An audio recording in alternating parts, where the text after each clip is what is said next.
यहाँ पर हम बात करते हैं बूंदी के हाड़ा चौहानों की बात करते हैं। जैसे बूंदी में पहले मीणा शासकों का अधिकार था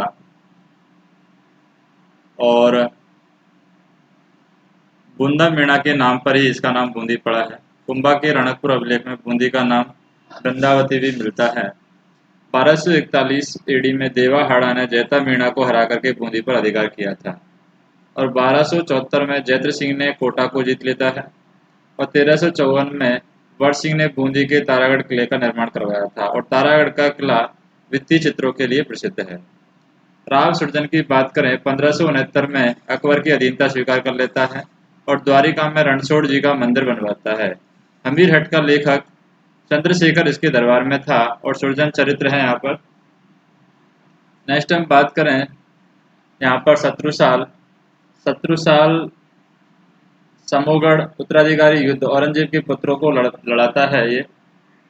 और बूंदी में इसकी 84 खंभों की छतरी बनी हुई है जिसका निर्माण राव अनिरुद्ध के भाई देवा ने करवाया था। राव अनिरुद्ध की नाथावत रानी ने बूंदी में रानी जी की बावड़ी बनवाई थी।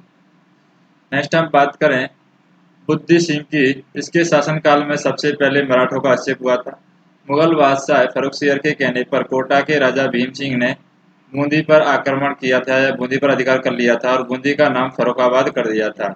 जयपुर के राजा सवाई सिंह की पुत्री अमर कबर सवाई जयसिंह की बहन है अमर कबर की शादी बुद्धि सिंह से के साथ हुई थी। विष्णु सिंह की बात करें, इसने अंग्रेजों से संधि कर ली थी मराठों से सुरक्षा हेतु। राम सिंह की बात करें, इसके प्रसिद्ध कवि थे सूर्यमल मिश्रण, इसके दरबार में थे। पुस्तक लिखी है सूर्यमल मिश्रण ने वीर सतवई और वंश भास्कर, दो पुस्तक हैं राम सिंह के जो कवि थे, प्रसिद्ध कवि सूर्यमल मिश्रण, उन्होंने लिखी है। नेक्स्ट हम बात करें कोटा के हाड़ा चौहानों का इतिहास। 1631 में बूंदी के राजा राव रतन सिंह के पुत्र माधव सिंह ने कोटा राज्य की स्थापना की और यहाँ पर मुगल बादशाह शाहजहां ने कोटा को बूंदी से स्वतंत्रता कर बूंदी के शासक के पुत्र को कोटा का शासक बनाया था। मुकुंद सिंह की बात करें, धर्मत के युद्ध में लड़ता हुआ मारा गया और इसने कोटा में अबली मीणी का महल बनाया है। भीम सिंह की बात करें, इसने फर्रुखसियर के कहने पर बूंदी पर अधिकार कर लिया और खींचियों यानी चौहानों की एक शाखा से गागरौन छीन लिया और भगवान श्री कृष्ण के भक्त होने के कारण कोटा का नाम नंदग्राम कर दिया गया और बाद 12 में सांवरिया जी का मंदिर बनवाया है। शत्रु साल की बात करें, 1761 में बटवाड़ा के युद्ध में जयपुर के राजा माधव सिंह को हराया था और इसके शासनकाल में कोटा के प्रधानमंत्री जालिम सिंह झाला का प्रभाव पड़ने लगता है। उम्मेद सिंह की बात करें, इसने अंग्रेजों से संधि कर ली थी और संधि की मुख्य शर्तें क्या थी? उम्मेद सिंह व उसके वंशजों को कोटा पर अधिकार बना रहेगा। जालिम सिंह व उसके वंशज पूर्ण अधिकार संपन्न दीवान बने रहेंगे। नेक्स्ट हम देखें,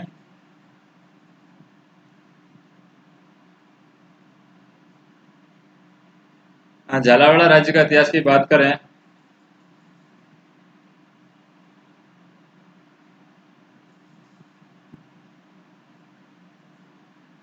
झालावाड़ राज्य के इतिहास की बात करें 1837 में जालिम सिंह झाला के पोते मदन सिंह ने झालावाड़ में झाला राज्य की स्थापना की और 1838 में अंग्रेजों ने इसे मान्यता प्रदान की।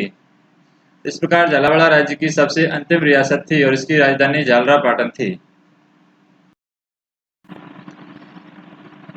फिर हम देखते हैं आमेर के कछवाओं का इतिहास। भगवान राम के छोटे बेटे कुश के वंशज कुशवाहा कहलाए जो कालांतर में कछवा हो गए और कछवाओं की कुलदेवी जम्बाई माता थी। आमेर के कछवा शासक स्वयं को गोविंद देव जी के दीवान मानते हैं और यहाँ पर नरवर से दूल्हे राय एमपी से यहाँ पर दूल्हे राय दौसा आता है और दौसा में बड़ गुर्जरों को हराकर कछवा शासन की स्थापना करता है। यह घटना 1137 की है और लाल सोट की राजकुमारी से ये शादी करता है।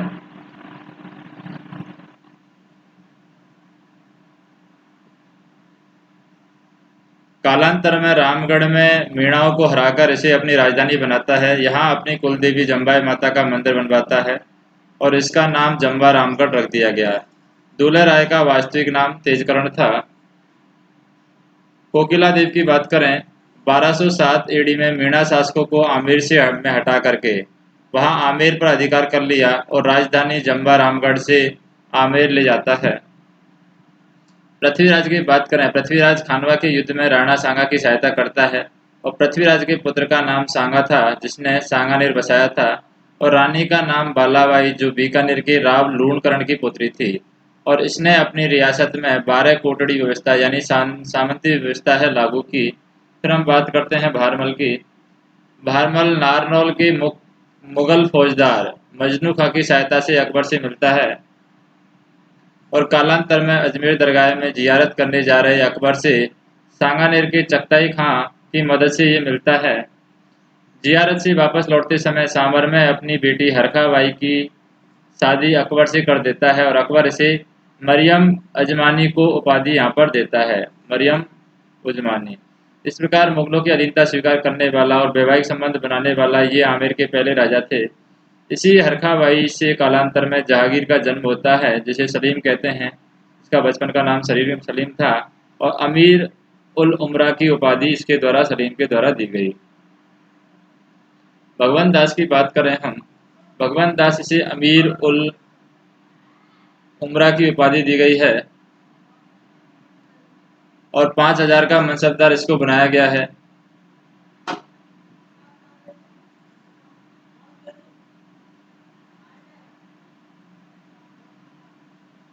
और यहाँ पर हम देखें, अकबर ने इन्हें राणा प्रताप को समझाने के लिए भेजा था। बूंदी के राजा सुरजन राय हाड़ा की अधीनता स्वीकार करवाने के में भगवंत दास की मुख्य भूमिका थी। यहाँ पर बूंदी के राजा थे सुरजन राय हाड़ा और अकबर से दादू दयाल को भगवंत दास ने मिलाया था फतेहपुर सीकरी में।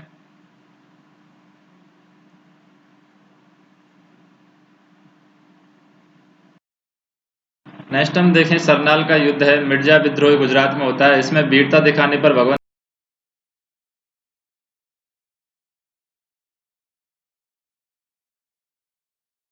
दास देता था और इसी से खुसरो का जन्म हुआ है। इसने जहांगीर की शराब की आदतों से तंग आकर आत्महत्या कर ली थी। मानवाई ने यहाँ पर जहांगीर की शराब की आदतों से तंग आकर के आत्महत्या की थी। मानसिंह की बात करें, सरनाल के युद्ध में मानसिंह भी अकबर के साथ था। रणथंभौर अभियान के समय मानसिंह पहली बार सेना के साथ गया। अकबर ने राणा प्रताप को समझाने के लिए भेजा। हल्दी घाटी के युद्ध में शाही सेना का सेनापति होता है और यह मानसिंह का पहला स्वतंत्र अभियान था। 14 फरवरी 1590 को मानसिंह का राज्याभिषेक किया जाता है। मानसिंह को 5000 का मनसबदार बनाया गया जो बाद में बढ़कर के 7000 हो गया और अकबर ने इसे बंगाल, बिहार और काबुल का सूबेदार बनाया है। काबुल की बात करें, हिंदू मुसलमानों के लिए यहाँ पर यवन का प्रयोग किया गया। काबुल में मानसिंह ने 5 यवन कबीलों को जीता था, इसलिए आमेर के झंडे का रंग पचरंगा था। और जयपुर के सिक्के झाड़साई सिक्के कहलाते हैं। कछवा वंश, राय वंश, अयोध्या, सफेद तिरंगा और झाड़ी। फिर मानसिंह के 5 यवन कबीले जीतने पर पचरंगा हो गया। मानसिंह को अकबर से फरजंद की उपाधि दी गई है। माता सुनावे बालगो खौफनाक रणमगाथ, काबुल भूली नहीं अजय जो खाड़ो बेहाथ। यानी वृंदावन में राधा गोविंद का मंदिर इन्होंने निर्माण करवाया मानसिंह ने। बिहार की बात करें, बिहार में सूबेदारी के दौरान मानपुर नगर बसाता है ये। और बंगाल में बात करें, बंगाल में अकबर नगर शहर बसाता है जिसे वर्तमान में हम राजमहल कहते हैं। और बंगाल की सूबेदारी के दौरान इसमें तीनों बेटों की मृत्यु हो गई, हिम्मत सिंह, जगत सिंह और सुरजन सिंह। पूर्वी बंगाल के राजा केदार को हला करके माता की मूर्ति यहाँ पर लेकर के आता है। उसे आमेर में शिला माता यानी शिला माता का मंदिर यहाँ पर बनवाया था। मानसिंह के दरबार में एक दरबारी कवि था पुंडरीक विट्ठल। इनकी पुस्तकें हैं रागमाला, रागमंजरी, राग चंद्रोदय और नर्तन निर्णय। एक और दरबारी थे जिनका नाम है मुरारी दास। इनकी पुस्तक आती है मान प्रकाश। फिर दरबारी पंडित जगन्नाथ ने पुस्तक लिखी है मानसिंह कीर्ति मुक्तावली। और दादू दयाल ने इसके समय मानसिंह में वाणी की रचना की है। मानसिंह ने आमेर के महलों का निर्माण शुरू करवाया। आमेर में जगत शिरोमणि मंदिर बनवाया। इस मंदिर का निर्माण मानसिंह की रानी कनकावती ने अपने बेटे जगत सिंह की याद में बनवाया है। और इस मंदिर में भगवान श्री कृष्ण की वही मूर्ति लगी हुई है जिसकी मीरा चित्तौड़ में पूजा किया करती थी। मिर्जा राजा जयसिंह की बात करें, सबसे अधिक समय तक शासन करने वाला जयपुर का राजा यहाँ पर रहता है ये। जयसिंह, जहांगीर, शाहजहां और औरंगजेब तीनों का समकालीन था। जहांगीर ने इसे यहाँ पर मलिक अंबर के खिलाफ भेजा था। शाहजहां ने इसे मिर्जा राजा की उपाधि दी थी और काबुल अभियान पर भेजा था। उत्तराधिकारी संघर्ष में बहादुर शाही के युद्ध में दारा शिकोह की तरफ से लड़ा था और दौराई के युद्ध में औरंगजेब की तरफ से लड़ा था। जोधपुर महाराजा जसवंत सिंह को भी औरंगजेब की तरफ से यही लेकर आता है और औरंगजेब ने इसे दक्षिण में शिवाजी को नियंत्रित करने के लिए भेजा था। 11 जून 1665 में पुरंदर की संधि होती है शिवाजी और जयसिंह के बीच में। इस संधि के तहत शिवाजी मुगलों की अधीनता स्वीकार कर लेता है और संधि के बाद जब शिवाजी औरंगजेब से मिलने आगरा आता है तब मिर्जा राजा जयसिंह के बेटे राम सिंह के पास रुकता है। मिर्जा राजा जयसिंह के दरबार में हिंदी के प्रख्यात कवि बिहारी जी थे और इनकी पुस्तक आती है, बिहारी सतवई है, इनकी पुस्तक आती है। दरबारी आए थे हैं यहाँ पर राय सिंह ने जयसिंह चरित्र लिखी है।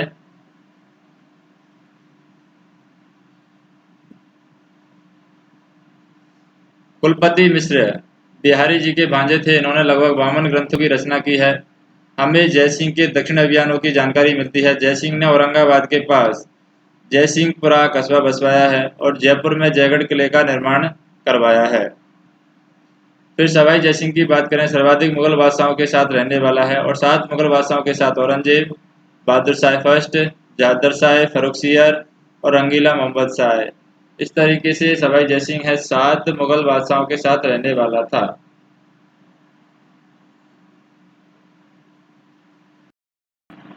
औरंगजेब की मृत्यु के बाद उसके पुत्रों में हुए उत्तराधिकार संघर्ष में इन्होंने शहजादे आजम का पक्ष लिया। चूंकि जीत मुअज्जम की हुई तो बहादुर शाह फर्स्ट के नाम से ये बादशाह बना था। बादशाह बनते ही उसने सवाई जयसिंह आमेर के राजा को पद से हटा दिया और उसके छोटे भाई विजय सिंह को राजा बना दिया। आमेर का नाम बदल करके इस्लामाबाद और मोमिनाबाद रख दिया और 1707 में देवारी समझौते के तहत मेवाड़, मारवाड़ और आमेर की संयुक्त सेना के सहारे विजय सिंह को हटा करके जयसिंह वापस राजा बन गया। फिर जयपुर बूंदी विवाद की बात करें, सवाई जयसिंह की बहन अमर कंवर की शादी बूंदी के राजा उदय बुद्धि सिंह के साथ हुई। अमर कंवर की संतान नहीं होने पर बुद्धि सिंह ने यहाँ पर दलेल सिंह को गोद ले लिया और बूंदी का राजा घोषित कर दिया। सवाई जयसिंह ने अपनी बेटी कृष्णा कुमारी की शादी दलेल सिंह के साथ कर दी। कालांतर में बुद्धि सिंह की अन्य रानी से उमेद सिंह नामक पुत्र हुआ और अमर कंवर ने उमेद सिंह को पक्ष लिया। उसने उमेद सिंह व दलेल सिंह के बीच उत्तराधिकार संघर्ष उत्पन्न हो गया। अमर कंवर ने उमेद सिंह के पक्ष में मराठों को बुला लिया और मराठा सरदार मल्हार राव होलकर अपना राखी बंद भाई बनाया। इसको मराठा सरदार थे मल्हार राव होलकर को यहाँ पर राखी भाई बनाया इसने। वह मराठों की सहायता से उमेद सिंह की को यहाँ पर राजा बना दिया। यह मराठा का राज की राजनीति में पहला आंतरिक हस्तक्षेप था। सवाई जयसिंह के मराठों के साथ संबंध हम देखें, जैसे कि मुगल मनसबदार के रूप में सवाई जयसिंह ने मराठों से 3 युद्ध किए थे। 1715 में पील सुध का युद्ध, 1733 में मंदसौर का युद्ध, 1735 में रामपुरा का युद्ध।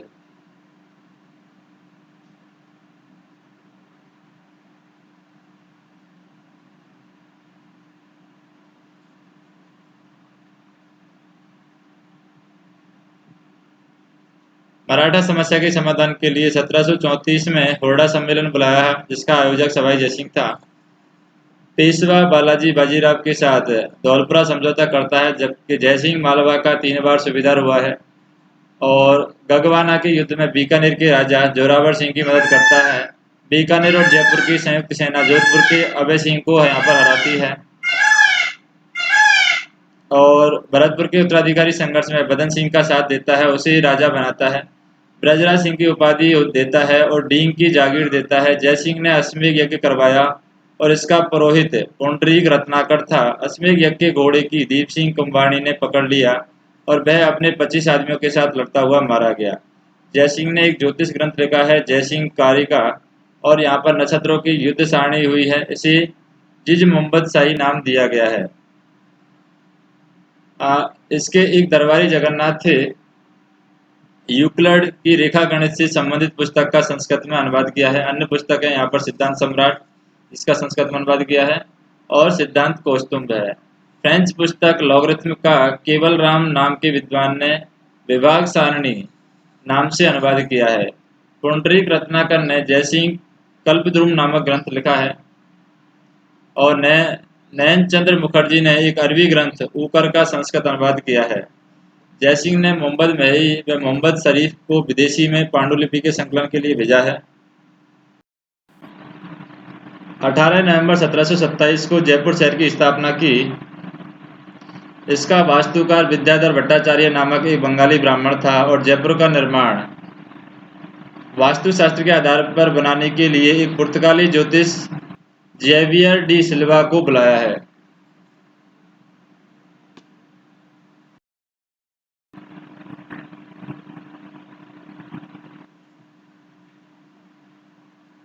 (1729) में जयपुर को अपनी राजधानी बना लिया। नाहरगढ़ का किला बनवाया, इसे सुदर्शन नगर भी कहते हैं। गोविंद देव जी का मंदिर बनवाया। यह गौड़ीय संप्रदाय की राजस्थान में प्रमुख पीठ है। और सिटी पैलेस चंद्रमहल का निर्माण करवाया।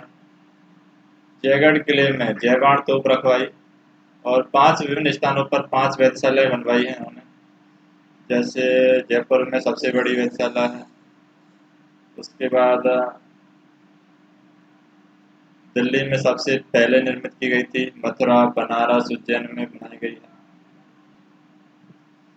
जयपुर के जंतर मंतर में एक सम्राट यंत्र लगवाया है जो विश्व की सबसे बड़ी सूर्य घड़ी है। एक राम यंत्र लगवाया है जो चंद्र घड़ी थी।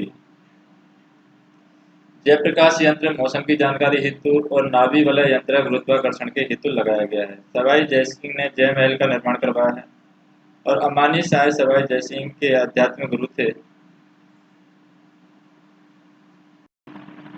सवाई जयसिंह ने मोहम्मद शाह ने राजराजेश्वर श्री राजाधिराज सवाई उपाधियों से भूषित किया। जाटों का विद्रोह समाप्त करने पर इनको ये उपाधियां दी गई। ईश्वरी सिंह की बात करें, जयसिंह की एक खींची रानी ने ईश्वरी सिंह का जन्म होता है यहाँ पर, जो जयसिंह का ज्येष्ठ पुत्र था तथा जयपुर का अगला राजा बना। जयसिंह को सिसोदिया रानी चंद्रकुंवर ने माधो सिंह पुत्र को जन्म हुआ, जो कि देवारी समझौते के तहत राजा बनाया गया। मेवाड़ का महाराणा संग्राम सिंह माधो सिंह को रामपुरा का परगना देता है और जयसिंह की मृत्यु के बाद ईश्वरी सिंह व माधो सिंह ने यहाँ पर उत्तराधिकार संघर्ष होता है। बनास नदी के पास की बात करें, राजमहलों का युद्ध होता है बनास नदी के पास टोंक में, पहला उत्तराधिकार का युद्ध था ये। और ईश्वरी सिंह सूरजमल और भरतपुर महाराणा थे। ईश्वरी सिंह और माधो सिंह के बीच में ये युद्ध होता है, राजमहलों का युद्ध। जगत सिंह सेकंड मेवाड़ के माधो सिंह के साथ थे। बूंदी नरेश उमेद सिंह थे। कोटा राजा दुर्जनशाल उनके साथ थे, मराठे थे। इस युद्ध में ईश्वरी सिंह जीतता है और इस जीत के उपलक्ष्य में ईश्वर लाट यानी कि सरंग सोली का निर्माण ये करवाता है। नेक्स्ट हम देखें, बगरू का युद्ध है, उत्तराधिकार का द्वितीय युद्ध था। इस युद्ध में ईश्वरी सिंह हार जाता है, उसे मराठों के युद्ध का हट जाना और माधो सिंह को 5 परगने देने पड़े। मराठों के द्वारा युद्ध हट जाने के लिए तंग करने पर ईश्वर सिंह ने यहाँ पर आत्महत्या कर ली थी। फिर होता है मानपुरा का युद्ध, जिसमें ईश्वरी सिंह अहमद शाह अब्दाली को हराता है और माधो सिंह है 1751 में मराठों का कत्लेआम करवाता है जयपुर में। काकोड़ का युद्ध होता है टोंक में, माधो सिंह ने इस युद्ध में मराठों को हराया।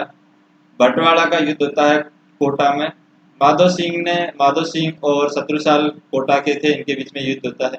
रणथंभौर पर अधिकार के लिए प्रश्न पर इस युद्ध में माधो सिंह की हार होती है। कामा का युद्ध होता है भरतपुर में, माधो सिंह वर्सेस जवाहर सिंह भरतपुर में। इस युद्ध में दोनों पक्ष अपने अपनी जीत का दावा करते हैं। 1762 में माधो सिंह ने सवाई माधोपुर की स्थापना की और मोती डूंगरी के महल यहाँ पर बनवाए हैं, जैसे कि चाकसू में शीतला माता का मंदिर उन्होंने बनवाया है माधो सिंह ने। प्रताप सिंह की बात करें, प्रताप सिंह तुंगा का युद्ध होता है। जयपुर के प्रताप सिंह व जोधपुर का विजय सिंह दोनों मिलकर के मराठों के से युद्ध करते हैं यहाँ पर, तुंगा का युद्ध। महादजी सिंधिया को हराते हैं यहाँ पर। पाटन का युद्ध होता है, इस युद्ध में मराठों ने प्रताप सिंह का पराजित किया और इस युद्ध में मराठा सेनापति एक फ्रांसीसी डीबॉय था। मालपुरा का युद्ध होता है टोंक में, और यहाँ पर इस युद्ध में मराठों ने जयपुर के प्रताप सिंह व जोधपुर के भीम सिंह की संयुक्त सेना को हराया था। प्रताप सिंह एक अच्छा लेखक था।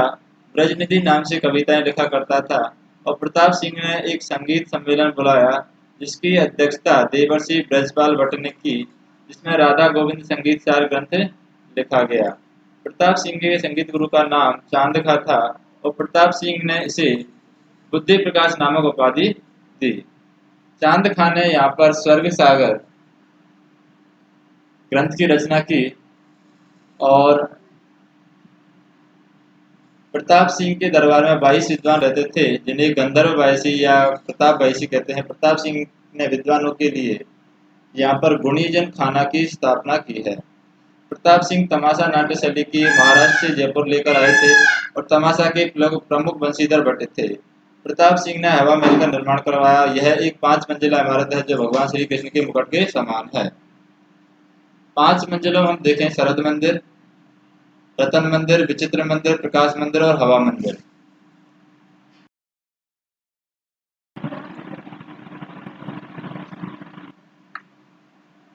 हवा महल के वास्तुकार थे लालचंद। जगत सिंह की बात करें 1807 में गोली का युद्ध हुआ, अंग्रेजों से संधि कर ली थी और जगत सिंह की प्रेमिका का नाम था रस कपूर। फिर आते हैं यहाँ पर राम सिंह। राम सिंह रूपा भंडारण मामले की जांच करने आए एजीजे आल्विस के सहायक ब्लैक की पीट पीट कर इन्होंने हत्या कर दी थी। यहाँ पर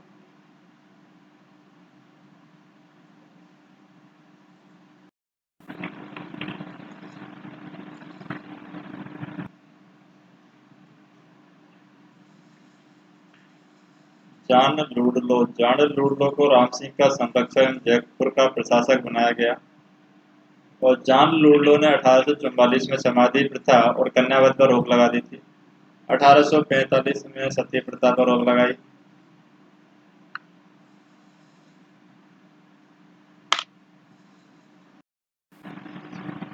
1847 के अंदर मानव व्यापार पर रोक लगाई और यहाँ पर 1857 की क्रांति में राम सिंह ने अंग्रेजों का साथ दिया।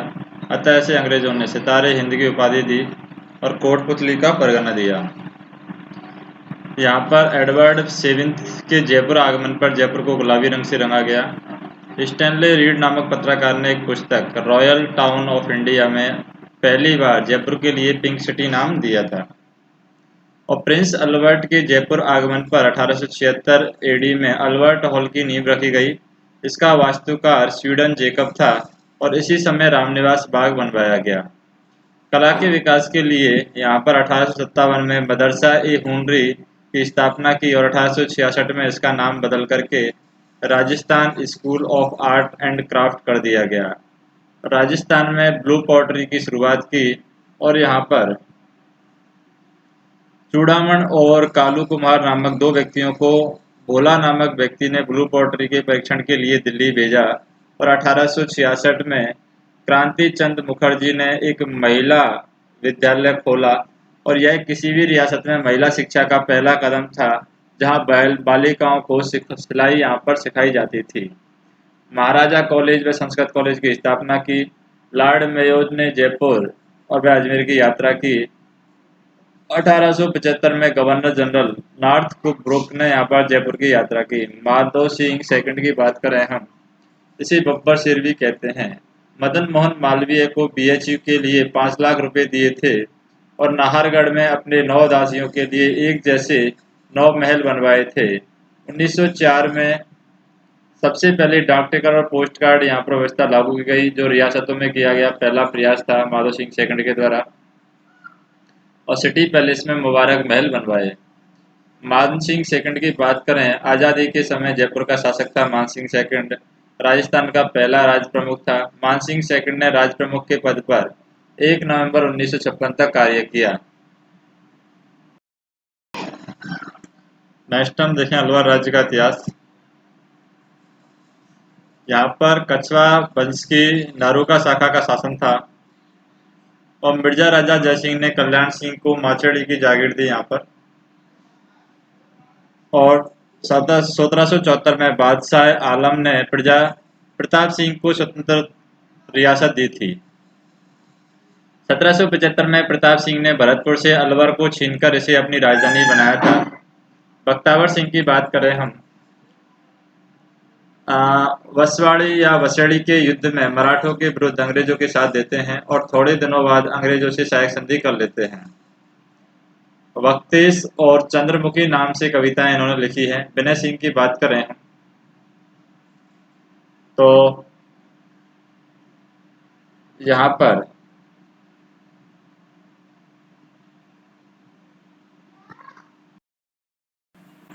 विनय सिंह ने अपनी माता मूसी मटारानी की याद में अलवर में 80 खंभों की छतरी बनवाई है यहाँ पर, और यह 2 मंजिला छतरी है जिसकी दूसरी मंजिल पर रामायण और महाभारत के चित्र बनाए गए हैं। विजय सिंह की रानी का नाम शीला था। इसने अपनी रानी के नाम पर सिलिसिड झील बनवाया है। सिलिसिड झील को राजस्थान का नंदन कानन भी कहते हैं। जयसिंह की बात करें, नरेंद्र मंडल का नामांकन जयसिंह ने किया था। प्रथम गोलमेज सम्मेलन में भाग लिया। अलवर में हिंदी को राष्ट्रभाषा घोषित कर दिया। ड्यूक ऑफ एडिनबर्ग के अलवर आगमन पर सरिस्का पैलेस का निर्माण करवाया। तिजारा दंगों के बाद जयसिंह को हटा दिया गया और जयसिंह पेरिस चला गया और वहीं उसकी मृत्यु हो जाती है। फिर यहाँ पर आते हैं तेज सिंह। आज़ादी के समय अलवर का शासक था तेज सिंह। महात्मा गांधी की हत्या में इनकी संदिग्ध भूमिका थी, पर बाद में न्यायपालिका ने इसे क्लीन चिट दे दी। और फिर आते हैं जैसलमेर के भाटियों का इतिहास। भाटी भगवान श्री कृष्ण यानी अनिरुद्ध या प्रद्युम्न 7वीं पीढ़ी भाटी के वंशज थे। यानी श्री कृष्ण के आते हैं पुत्र अनिरुद्ध, अनिरुद्ध के पुत्र आते हैं प्रद्युम्न, और फिर प्रद्युम्न की 7वीं पीढ़ी भाटी माने जाते हैं। भाटी यदुवंशी होते हैं, इसलिए जैसलमेर के राज्य चिन्ह पर छत्राला है, यादवपति लिखा हुआ है, छत्राला यादवपति। और यहाँ पर भाटियों की कुलदेवी है स्वांगिया माता। काशी मथुरा प्रागवाट यानी प्रयाग में गजनी अरभटनेर, दुर्गम देवावर लूद्रवो, नवमो गढ़ जैसलमेर। तो यानी कि हम बात करें यहाँ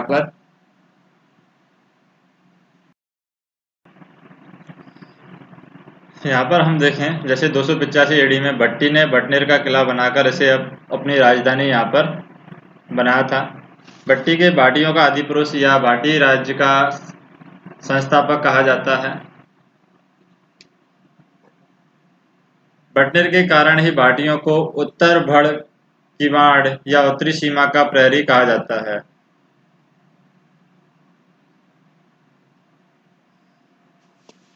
फिर मांगल राव की बात करें, गजनी के राजा यहाँ पर ढूंढी मुस्लिम ने मांगल राव को पराजित करके भटनेर छीन लिया था, और मांगल राव ने तन्नौट के पास अपनी नई राजधानी इसे बनाया है। की बात करें, देवराज ने पंबारी से लोद्र खान छीनकर लोद्रवा को अपनी राजधानी बसाया, यहाँ पर बनाया था। लोद्रवा की राजकुमारी थी मूमल महेंद्र की। प्रेम कहानी में महेंद्र अमरकोट का राजकुमार था। जैसल की बात करें, 12 जुलाई 1155 में जैसलमेर की स्थापना करता है, इसे अपनी राजधानी बनाता है। मूल राज की बात करें, अलाउद्दीन के गुजरात आक्रमण के समय भाटियों ने यहाँ पर अलाउद्दीन के घोड़े चुरा लिए और अलाउद्दीन ने जैसलमेर पर आक्रमण किया, और यह जैसलमेर का पहला साका था। फिर हम बात करें दुर्जन साल की। 1352 में फिरोज तुगलक के सिंधी आक्रमण के समय फिरोज ने जैसलमेर का घेरा डाला और इस समय जैसलमेर का दूसरा साका हुआ। लूणकरण की बात करें, यहाँ पर रूठी रानी उमादे लूणकरण की पुत्री थी और कंधार का गवर्नर अमीर अली लूणकरण के पास शरण लेता है।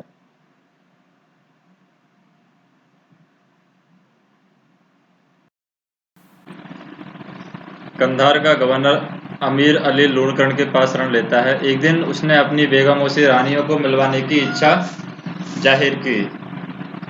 उसने बेगमों की जगह पालकियों में हथियारबंद योद्धा बिठा दिए और किले के पहले दरवाजे पर ही इस धोखे का पर्दाफाश हो गया। चूंकि अब महिलाओं को जौहर करवाने का समय नहीं था, अतः किले को सभी महिलाओं के तलवार से काट दिया गया। और यहाँ पर धारा लाल यानी कि अग्नि स्नान इसको कहते हैं हम। क्योंकि इस समय केवल केसरिया ही हुआ था, जौहर नहीं हुआ था, इसलिए जैसलमेर का अर्धसका हुआ था और यह घटना 1550 में हुई थी। फिर हम बात करें हर्राज की। हर्राज 1570 में अकबर के नागौर दरबार में भाग लेता है और इस प्रकार मुगलों की अधीनता स्वीकार करने वाला यह जैसलमेर का पहला राजा था। और यहाँ पर इसने अपने राज्य में सामंतों में ढाडनी और जीवनी व्यवस्था यहाँ पर लागू की थी। फिर अमर सिंह की बात करते हैं। ये अमर कास नहर बनवाकर सिंधु नदी का पानी जैसलमेर लेकर आए थे। अखे सिंह है, इसने जैसलमेर में अखेसाई मुद्रा का प्रचलन किया था। मूलराज सेकंड है, इसने अंग्रेजों के साथ संधि कर ली थी। और जवाहर सिंह है, आधुनिक जैसलमेर का निर्माता बोलते हैं इसको। जैसलमेर में डाक तार व रेल व्यवस्था लागू की थी। जैसलमेर में विंडम पुस्तकालय इन्होंने बनवाया था। और इन्हीं के समय स्वतंत्रता सेनानी सागरमल गोपा को यहाँ पर जेल में जिंदा जलाकर मार दिया गया। सागरमल यहाँ पर सागरमल गोपा की हत्या के बाद गोपान स्वरूप पाठक आयोग स्थापित यहाँ पर स्थापित किया गया। सागरमल गोपा की पुस्तकें हैं आज़ादी के दीवाने, जैसलमेर का गुंडाराज और रघुनाथ सिंह का मुकदमा। इसके काल में राजस्थान का ही अपितु भारत का अंतिम दुर्ग श्री यहाँ पर मोहनगढ़ बनवाया था। गिरधर सिंह की बात करें, आज़ादी के समय यहाँ का शासक गिरधर सिंह था। जैसलमेर के 2.5 सके हुए हैं और यहाँ पर 1292 में अलाउद्दीन खिलजी व भाटी शासक मूलराज फर्स्ट के मध्य युद्ध हुआ। दिल्ली के सुल्तान फिरोजशाह तुगलक व राव दुर्जन साल के मध्य युद्ध हुआ। और तीसरा अर्धसका हुआ है 1550 में जैसलमेर की राव लूणकरण व कंधार के अमीर अली के मध्य हुआ था। इसमें वीरों ने केसरिया तो किया परंतु जौहर यहाँ पर नहीं हुआ। नेक्स्ट हम देखें करौली का इतिहास। करौली के इतिहास में आ जाता है यादव वंश। करौली में यादवों का जादौन शाखा थी। यहाँ पर कुल देवी थी कैला देवी। विजयपाल यहाँ पर रहते हैं। 1040 में ब्याना को जीतकर इसे अपनी राजधानी बनाता है और यादवों की जादौन शाखा का शासन प्रारंभ करता है। फिर तिमनपाल आते हैं। यह तिमनपाल का किला बनाता है, इसे अपनी राजधानी बनाता है। फिर कुंभरपाल आते हैं। मोहम्मद गौरी के खिलाफ लड़ता हुआ मारा जाता है कुंभरपाल। फिर अर्जुनपाल आते हैं, कल्याणपुर नामक नगर की ये स्थापना करता है। फिर आते हैं धर्मपाल, कल्याणपुर का नाम करौली रखकर इसे अपनी राजधानी बनाता है। फिर आते हैं गोपाल दास, करौली में मदन मोहन जी का मंदिर गोपाल दास बनवाते हैं।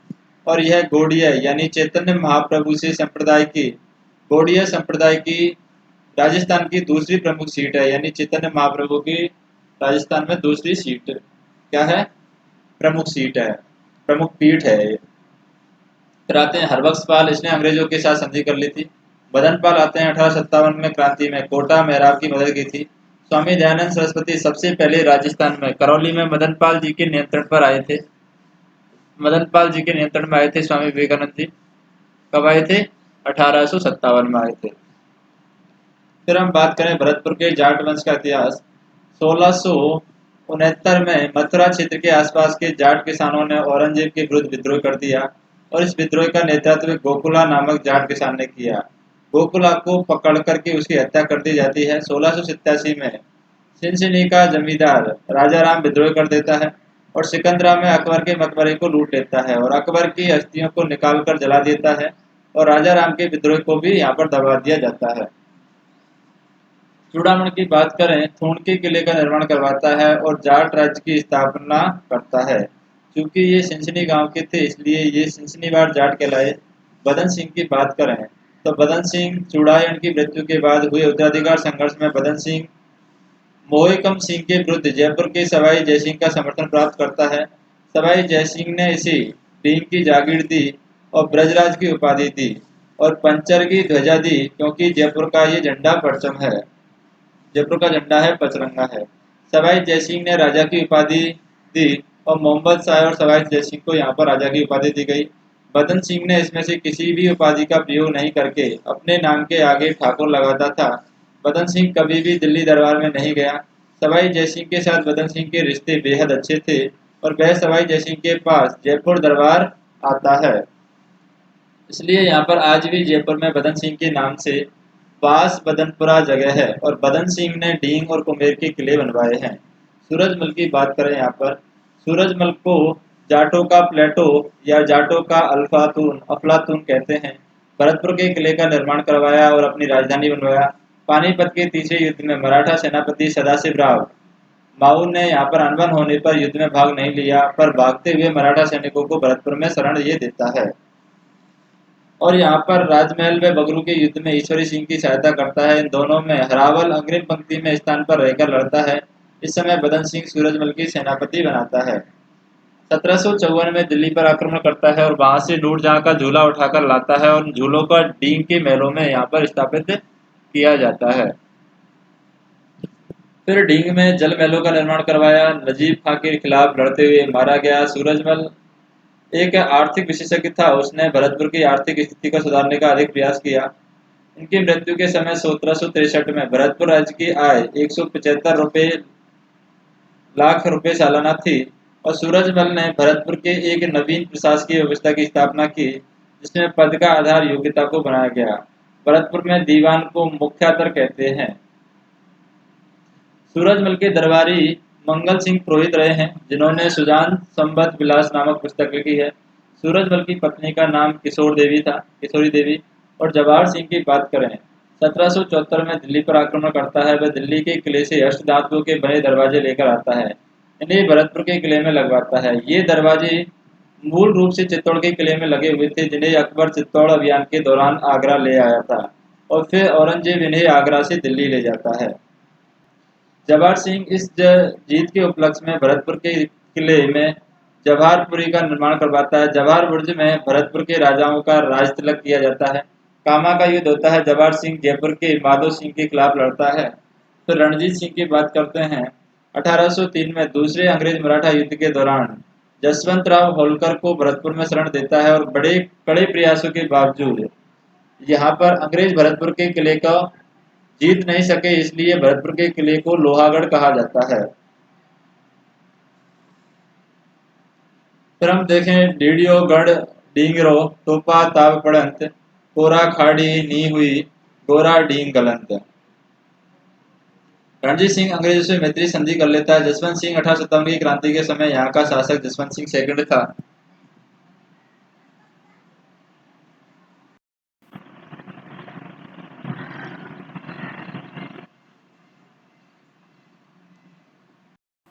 यहाँ पर हम बात करें विजेंद्र सिंह की। आज़ादी के समय यहाँ का शासक विजेंद्र सिंह था और 1857 की क्रांति में राजस्थान की बात करते हैं। यहाँ पर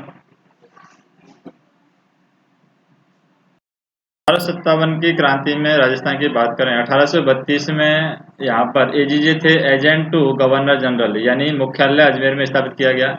राजस्थान के पहले एजीजे विलियम लॉकेट थे यहाँ पर और 1845 में इस मुख्यालय को आबरू स्थानांतरित कर दिया गया और 1857 की क्रांति के समय यहाँ एजीजे यहाँ पर गौरगी पार्टिक लॉरेंस थे यहाँ पर एजीजे, और लॉरेंस ने इससे पहले मेवाड़ का पॉलिटिकल एजेंट यहाँ पर रह चुका है।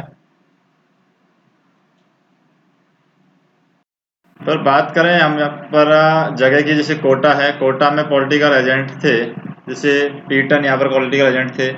यहाँ पर राम सिंह शासक थे। जयपुर के थे एडन यहाँ पर पॉलिटिकल एजेंट थे, राम सिंह सेकंड यहाँ के शासक थे।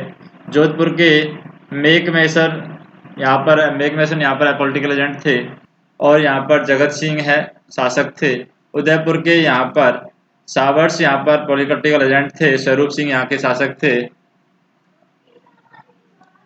और भरतपुर के मॉरिशस थे और यहाँ पर जसवंत सिंह सेकंड यहाँ के शासक थे।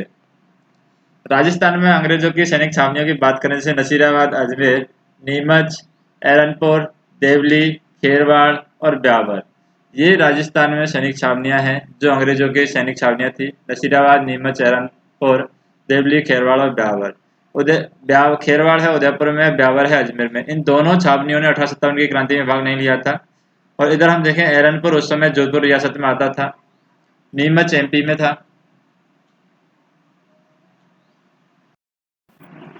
नसीराबाद की हम बात करें, यहाँ पर नसीराबाद 28 मई 1857 राजस्थान में सबसे पहले नसीराबाद की छावनी में विद्रोह होता है। 28 मई 1857 की 15वीं नेटिव इन्फेंट्री के सैनिकों ने विद्रोह कर दिया था। 2 दिन बाद 30वीं नेटिव इन्फेंट्री ने भी इसके साथ ही मिल गई थी और सभी सैनिक दिल्ली की ओर कूच कर गए। फिर नीमच की बात करें यहाँ पर, मोहम्मद अली बेग नामक एक सैनिक ने कर्नल एवॉर्ड के सामने अंग्रेज राज के प्रति वफादारी रहने की कसम नहीं खाई थी। अवध के प्रश्न को लेकर यहाँ पर विलय हुआ। 3 जून 1857 को हीरा सिंह नामक के एक सैनिक के नेतृत्व में छावनी में विद्रोह हो गया और एक अंग्रेज सर्जेंट व उसकी पत्नी की हत्या कर दी गई। नीमच छावनी से भागे 40 अंग्रेजों को डोंगला गांव में एक रूधाराम नामक किसान ने शरण दी। कैप्टन सावर्स इन्हें मुक्त करवाता है और उदयपुर महाराणा के पास भेज देता है। उदयपुर महाराणा इन्हें जग मंदिरों में रखते हैं और यहाँ से विद्रोही सैनिक शाहपुरा आते हैं और शाहपुरा का राजा इन्हें रसद आपूर्ति करता है। नेक्स्ट हम बात करें, जैसे शाहपुरा के राजा ने कैप्टन सावर्स का विरोध किया और यहाँ से सैनिक निम्बाहेड़ा आए। उस समय टोंक के अधीन थे। निम्बाहेड़ा में इन्हें व्यापक जनसमर्थन मिलता है। निम्बाहेड़ा में यहाँ पर देवली छावनी के सैनिक भी इसमें आकर जुट गए और यहाँ से सैनिकों को दिल्ली की ओर चले गए। फिर एरनपुरा की बात करें, 1835 में यहाँ पर जोधपुर लीजियन का गठन किया गया और इसका सदर मुकाम प्रमुख मुख्यालय एरनपुर को बनाया गया। एरनपुर छावनी की पूर्ति यहाँ सैनिकों की टुकड़ी को आबू भेजा हुआ था और वहीं पर उन्होंने विद्रोह कर दिया और एरनपुर में आकर अपने बाकी साथियों के साथ ही मिल गए। खैरवा नामक स्थान पर इन्हें आहुआ का ठाकुर कुशाल सिंह चंपावत मिलता है। वह विद्रोही सैनिकों को अपना नेतृत्व प्रदान करता है।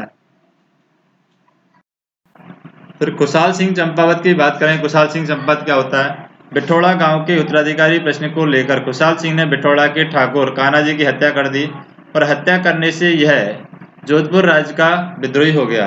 एरनपुर छावनी के सैनिकों के साथ जुड़ने से इसका यह विद्रोह अंग्रेजों के विरुद्ध हो गया। बिठौड़ा का युद्ध 8 सितंबर 1857 को होता है और चेलावास का युद्ध है 18 सितंबर 1857 को होता है। आहुआ के युद्ध की बात करें यहाँ पर, जैसे कि 20 जनवरी 1858 को बिठौड़ा का युद्ध होता है। इस युद्ध में जोधपुर की सेना ने कैप्टन हीथकॉड, ओनड़ा सिंह पवार और कुशाल राज सिंह भी, जो कि जोधपुर के पलटन के सेनापति थे, इनके नेतृत्व में कुशाल सिंह ने युद्ध किया है और इस युद्ध में कुशाल सिंह चंपावत जीत गया और किलेदार ओनड़ा सिंह मारा गया।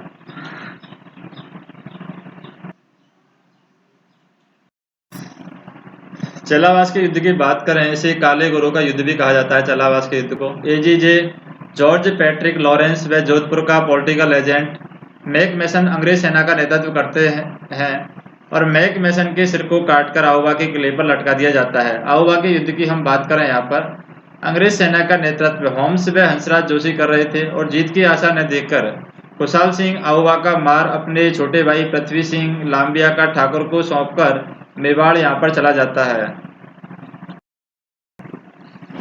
मेवाड़ में कोठरिया नाथद्वार के रावत जोध सिंह के पास शरण लेता है और यहाँ से सलूमबर के केसरी सिंह चूड़ावत के पास चला जाता है।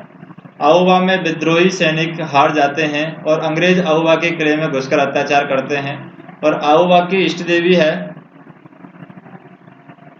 सुगाजी माता की मूर्ति उठाकर ले जाते हैं, जो वर्तमान में पाली की बागड़ म्यूजियम में रखी हुई है। कुशाल सिंह का साथ देने वाले अन्य सामंत थे, जैसे कि आलनियावास अजीत सिंह, गूलर हैं बिशन सिंह गूलर के, आसोप है शिवनाथ सिंह, आसोप के थे शिवनाथ सिंह। आहुआ में यहाँ पर धरने के बाद विद्रोही सैनिक शिवनाथ सिंह के नेतृत्व में दिल्ली की ओर बढ़ते हैं। यहाँ पर ये शिवनाथ सिंह थे, आसोप का ठाकुर था शिवनाथ सिंह।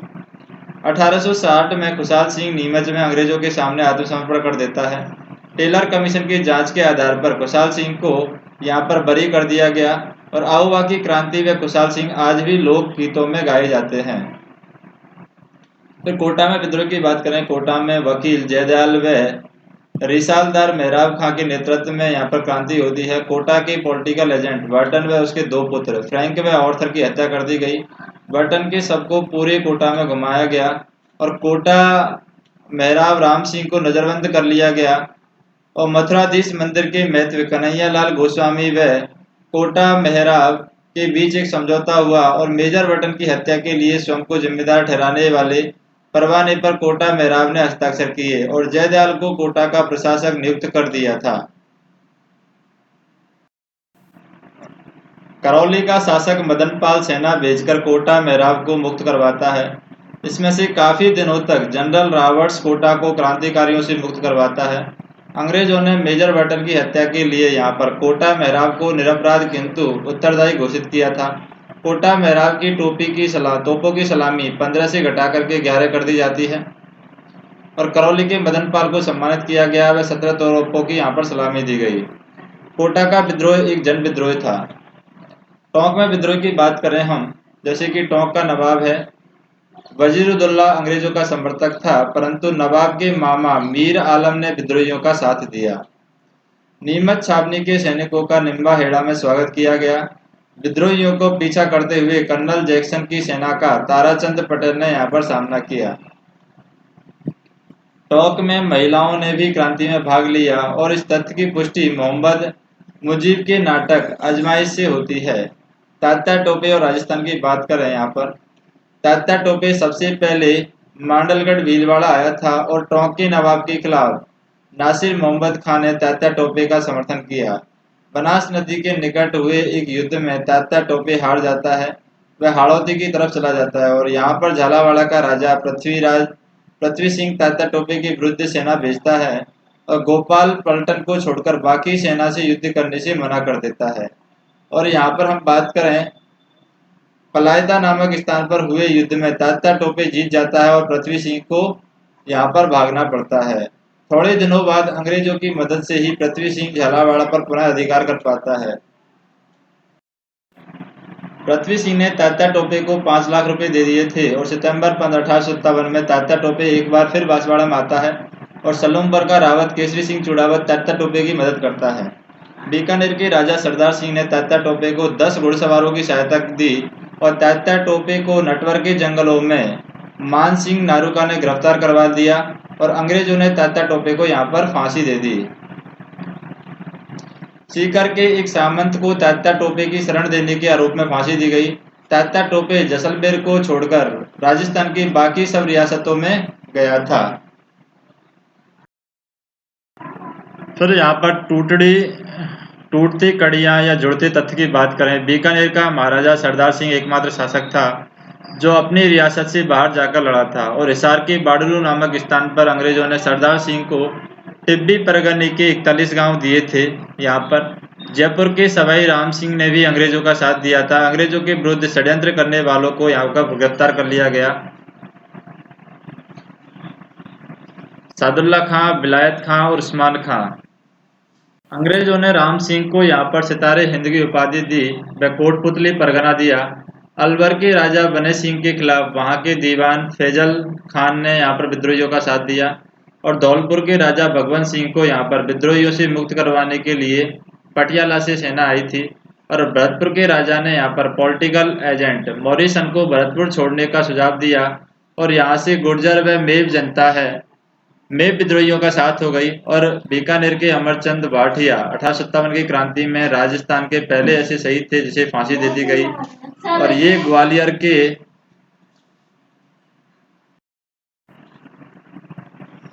यहाँ पर हम बात करें जैसे सूर्यमल मिश्रण और बाकी दास ने अंग्रेजों का साथ देने वाले राजाओं की यहाँ पर निंदा की। और फिर आते हैं राजस्थान में किसान आंदोलन, जिसे बिजोलिया किसान आंदोलन आता है। बिजोलिया वर्तमान भीलवाड़ा जिले में स्थित है और तत्कालीन मेवाड़ रियासत का ई श्रेणी का ठिकाना था ये बिजोलिया। राणा सांगा ने अशोक पंवार को ऊपरवाल की जागीर दी और इसका सदर मुकाम बिजोलिया था। खानवा के युद्ध में राणा सांगा की तरफ से अशोक पंवार लड़ता है और बिजोलिया में 1897 में किसान आंदोलन शुरू होता है और यह आंदोलन धाकड़ जाति के किसानों के द्वारा किया गया और इस आंदोलन के प्रमुख कारण थे 84 प्रकार के लागबाग कर लगा दिए गए। लाटा कुंता व्यवस्था है जो खेतीबाड़ी यानी खेती में खड़ी फसलों के अनुमान पर लगाई जाती थी। चमड़ी कर है जो किसान की बेटी की शादी पर लगाया जाता था और तलवार बंधाई कर है नए जागीर बनाने पर किया जाता था।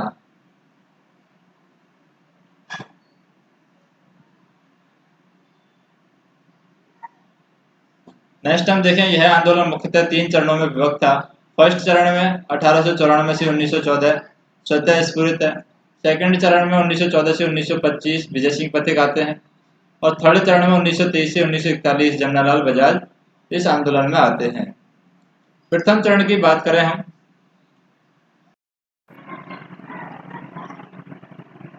प्रथम चरण के नेता थे फतेहकरण चारण, ब्रह्मदेव और प्रेमचंद भील थे। बिजोरिया का ठाकुर किशन सिंह था, जिसने प्रजा पर कई तरह के कर लगा रखे थे। गिरधारीपुरा नामक एक गांव में एक मृत्यु भोज के अवसर पर किसानों की सभा हुई।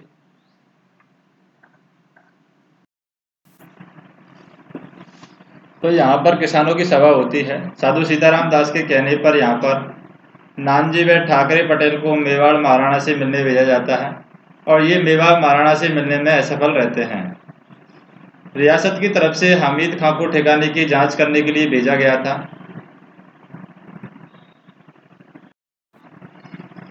यहाँ पर हम पहले चरण में बात करें, इस आंदोलन में अधिक सफलता नहीं मिल पाई, अतः यह आंदोलन स्वतः स्फूर्तित चलता रहा था। द्वितीय चरण में बात करें 1914 से 1923 तक। 1906 में पृथ्वी सिंह बिजोलिया का नया जागीरदार बनता है यहाँ पर, और वह प्रजा पर तलवार बंधाई नामक एक नया कर लगा देता है। तलवार बंधाई किसी भी जागीरदार की गद्दी की निशानी के समय रियासत के द्वारा लिया जाने वाला कर था। फिर आते हैं विजय सिंह पथिक। इस चरण में आंदोलन से जुड़ता है विजय सिंह पथिक और 1917 में ऊपरमाल पंच बोर्ड की स्थापना की जाती है और मुन्ना पटेल को इसका अध्यक्ष बनाया जाता है। मेवाड़ रियासत में बिंदुलाल भट्टाचार्य की अध्यक्षता में आयोग गठित किया गया और यहाँ पर एजीजे हॉलैंड के प्रयासों से किसानों और रियासत के बीच समझौता हो जाता है, पर ठिकाने ने इस समझौते को यहाँ पर लागू नहीं किया। विजय सिंह पथिक की बात करें, वास्तविक नाम था भूप सिंह, बुलंदशहर का रहने वाला था। क्रांतिकारी गतिविधियों में संदिग्ध पाए जाने पर इसे अजमेर के टाड़गढ़ जेल में नजरअंदाज कर दिया गया। यहाँ से छूटने के बाद चित्तौड़ के ओछड़ी गांव में विद्या प्रचारणी सभा की स्थापना की और 1919 में बड़दा में राजस्थान सेवा संघ की स्थापना की। इसे 1920 में अजमेर स्थानांतरित कर दिया गया। अजमेर में विजय सिंह पथिक एक नवीन राजस्थान नामक समाचार पत्र निकालते हैं, जिसका नाम बदल करके बाद में तरुण राजस्थान कर दिया गया। पुस्तक है Vijay Singh Pathik, what are the Indian states. Vijay Singh Pathik ने बिजोलिया किसान आंदोलन की कांग्रेस अधिवेशन से उठाया है। तीसरा चरण आता है। तीसरे चरण में विजय सिंह पथिक इस आंदोलन से अलग हो जाते हैं और जमनालाल बजाज का नेतृत्व सौंप देते हैं। जमनालाल बजाज ने हरिभाऊ उपाध्याय को नियुक्त कर दिया और माणिकलाल वर्मा ने इस आंदोलन से जुड़े हुए थे और अपने पछीड़ा गीतों में किसानों में जोश भरते थे। मेवाड़ के प्रधानमंत्री राघवाचारी आते हैं और राजस्थान एवं मंत्री मोहन सिंह मेहता थे। यहाँ पर राजस्थान के प्रयासों से किसानों के साथ समझौता हो गया और उनकी किसानों की अधिकांश मांगें मान ली गई। इस प्रकार 1941 में यह आंदोलन समाप्त हो गया और इस प्रकार यह सर्वाधिक समय तक चलने वाला एक अहिंसक आंदोलन था। और फिर हम बात करें यहाँ पर, जैसे कि गणेश शंकर विद्यार्थी, यहाँ पर गणेश शंकर विद्यार्थी हमेशा अपने समाचार पत्र प्रताप में बिजोलिया के किसान आंदोलन की प्रमुखता से महत्व देते थे। बिजोलिया किसान आंदोलन में महिला नेत्रियों की प्रमुख भागीदारी रही है। महिला नेत्रियां रही हैं अंजना देवी चौधरी, नारायण देवी वर्मा, रमा देवी, ये महिला भागीदारी रही हैं। त्यागभूमि समाचार पत्र का संपादन हरिभाऊ उपाध्याय ने किया और इसमें गांधी जी के रचनात्मक कार्यों पर बल दिया गया है। फिर बात करें बेंगू किसान आंदोलन की। बेंगू किसान आंदोलन है, बेंगू वर्तमान चित्तौड़गढ़ जिले में स्थित है और यह भी मेवाड़ रियासत का ए श्रेणी का ठिकाना है और यहाँ का ठाकुर अनूप सिंह चूड़ावत था और यहाँ के किसान भी विभिन्न लाग बागों से परेशान थे। किसानों ने इन करों की कम करने की मांग की तो ठिकानों व किसानों के बीच समझौता हो गया, पर रियासत ने इस समझौते को अस्वीकार कर दिया और इसे वॉलशेविक समझौता कहा गया। रियासत ने ट्रेंच को मामले की जांच करने के लिए भेजा था और किसानों ने ट्रेंच का बहिष्कार किया। गोविंदपुरा गांव में सभा कर रहे किसानों पर ट्रेंच ने 13 जुलाई 1923 को गोली चला दी और रूपाजी व पूपाजी धाकड़ नामक 2 किसान यहाँ पर शहीद हो गए। 1925 में किसानों की शर्तें यहाँ पर मान ली जाती हैं। मुख्य नेता थे राम नारायण चौधरी, उस समय राजस्थान सेवा संघ के सचिव थे और विजय सिंह पथिक भी इस आंदोलन से जुड़ा हुआ था। बूंदी किसान आंदोलन की बात करें 1920 में यहाँ पर साधु सीताराम दास ने डाबी किसान पंचायत की स्थापना की, जिसका अध्यक्ष हरला भड़क को बनाया गया। 2 अप्रैल 1923 को सभा कर रहे किसानों पर पुलिस अधिकारी इकराम हुसैन ने यहाँ पर गोली चला दी और नानक जी भील यहाँ पर झंडा गीत गाते हुए शहीद हो गए। नीमू चना किसान आंदोलन की बात करें जो कि अलवर का है, 14 मई 1925 को नीमू चना में किसान कर रहे किसानों पर यानी कि नीमू चना में आंदोलन कर रहे किसानों पर कमांडर छाजू सिंह ने गोली चला दी और कई किसान यहाँ पर मारे गए। वरुण राजस्थान समाचार पत्र ने इस खबर को सचित्र प्रकाशित किया और महात्मा गांधी ने इसे दोहरी यहाँ पर डायरशाही की संज्ञा दी। नेक्स्ट हम बात करें भगत आंदोलन। यह आंदोलन मुख्यतः तीन जनजातियों के किसानों के द्वारा किया गया। सरजी भगत और गोविंद गिरी ने इसे शुरू किया गया। गोविंद गिरी ने 1883 में संप सभा की स्थापना की जो आपसी सौंदर्य की बात थी। 1903 में मानगढ़ पहाड़ी पर संप सभा का पहला अधिवेशन हुआ था। 1913 में आश्विन शुक्ल पूर्णिमा को मानगढ़ की पहाड़ी पर जब भीलों की सभा हो रही थी तब मेवाड़ भील कोर्ट से पहाड़ी को यहाँ पर घेर लेते हैं और गोलियां यहाँ पर चला दी जाती है 17 नवंबर 1913 को और 1500 से अधिक भील यहाँ पर मारे जाते हैं। आज भी उनकी याद में आश्विन शुक्ल पूर्णिमा को मेला लगता है और मेवाड़ भील कोर का गठन 1841 में किया गया जिनका सफर मुकाम खेरवाड़ को बनाया गया है।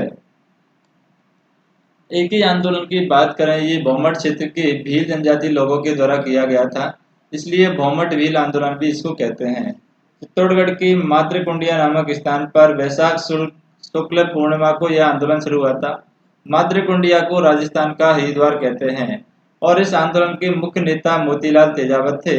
मोतीलाल तेजावत मेवाड़ रियासत के जुडोल ठिकाने के कामगार थे और प्रारंभ में यह आंदोलन झाडोल, कोटड़ा और गोकिंदा तहसीलों में शुरू हुआ जो बाद में डूंगरपुर, बांसवाड़ा, ईडर, विजयनगर, गुजरात की एक रियासत है विजयनगर आदि रियासतों में फैल गया।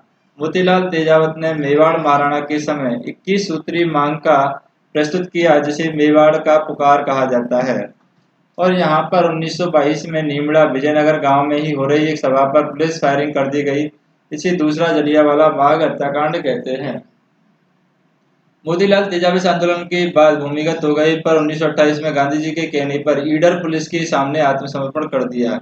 ईडर रियासत ने उन्हें मेवाड़ को सौंप दिया और मेवाड़ की सर्वोच्च न्यायिक संस्था महाइंद्र सभा ने यहाँ पर मोतीलाल तेजावत से रियासत के विरुद्ध कोई गतिविधि नहीं करने के लिए लिखित आश्वासन मांगा।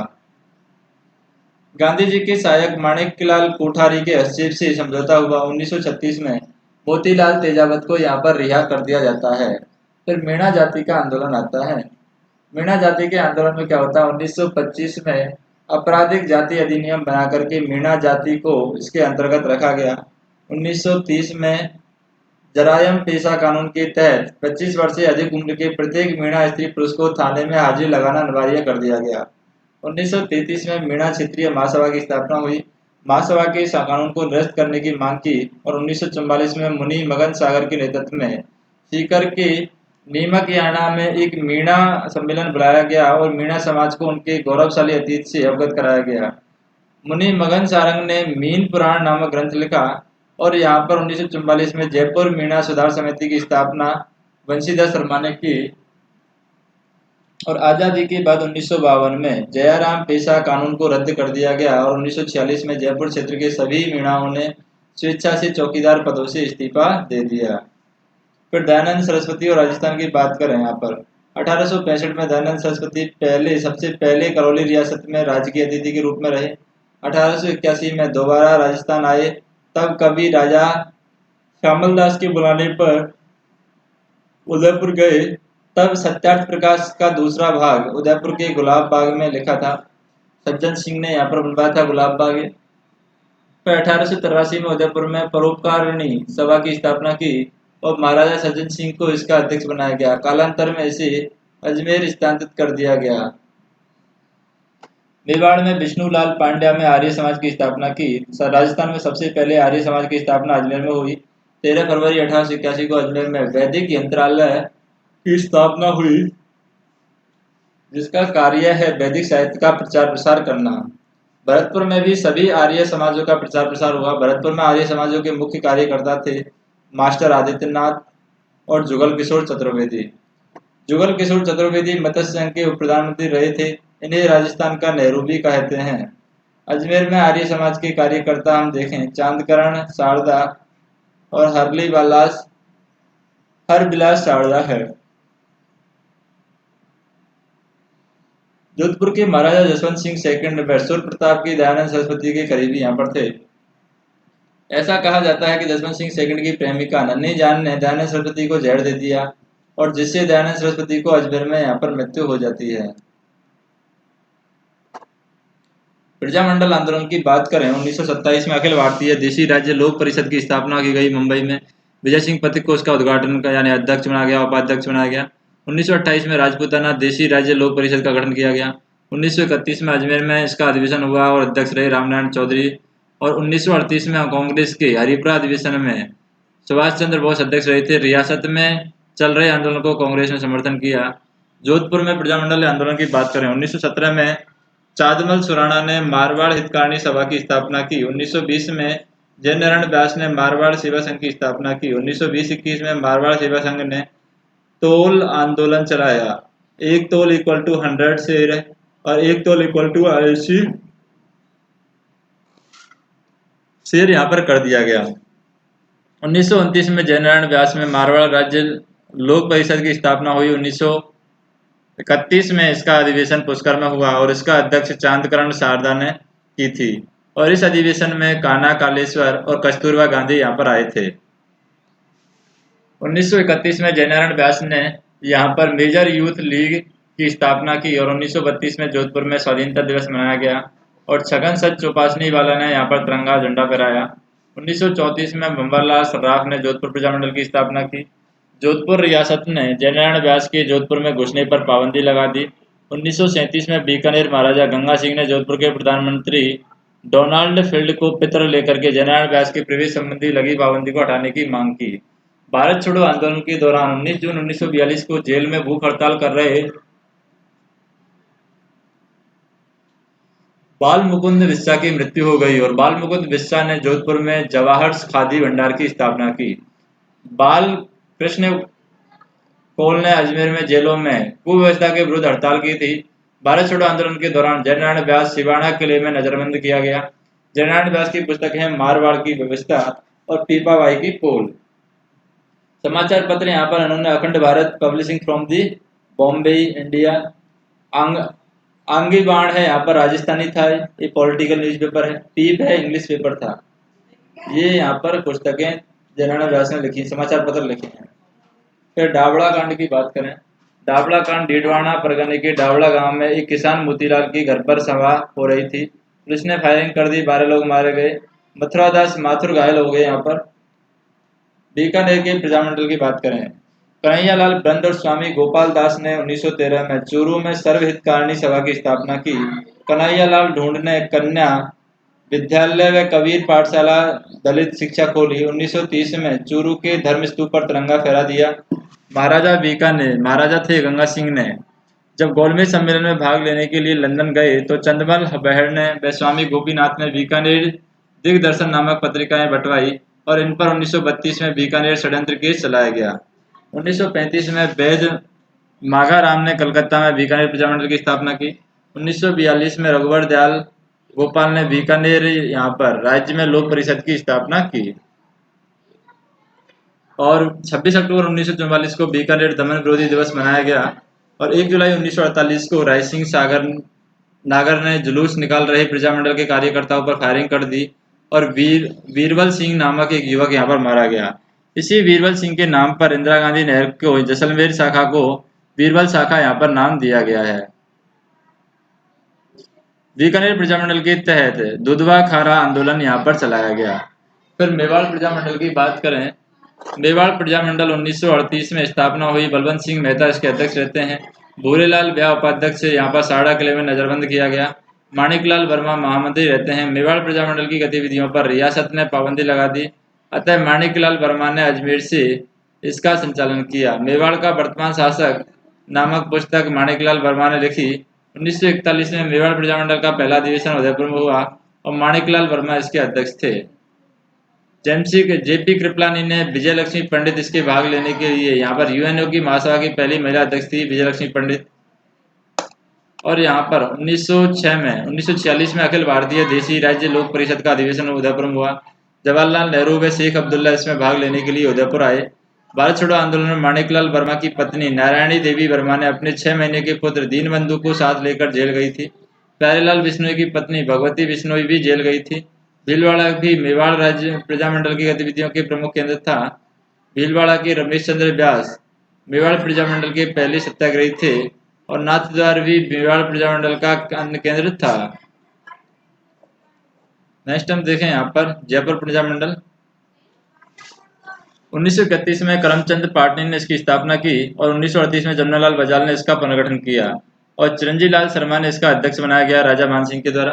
1942 में जयपुर के प्रधानमंत्री मिर्जा इस्माइल व जयपुर प्रजामंडल के नेता हीरालाल शास्त्री के बीच एक समझौता हुआ जिसे यहाँ पर जेंटलमैन एग्रीमेंट कहा जाता है। इसके तहत जयपुर प्रजामंडल ने यह कहा कि वह भारत छोड़ो आंदोलन में भाग नहीं लेगा।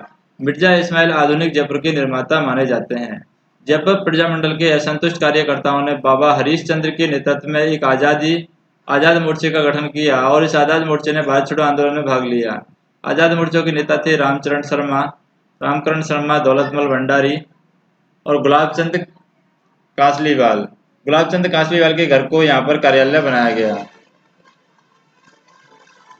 नेक्स्ट हम देखें कोटा प्रजामंडल की। नैनूराम शर्मा और पंडित यहाँ पर आवी हरि ने 1939 में कोटा प्रजामंडल की स्थापना की। नैनूराम शर्मा ने 1934 में हाड़ौती प्रजामंडल की स्थापना की। कोटा प्रजामंडल का पहला अधिवेशन मांगरोल 12 में हुआ। 1941 में नानूलाल जैन के नेतृत्व में प्रजामंडल के सदस्यों ने कोटा के प्रशासन पर कब्जा कर लिया और नैनूराम शर्मा ने कोटा राज्य में बेगार विरोधी आंदोलन चलाया।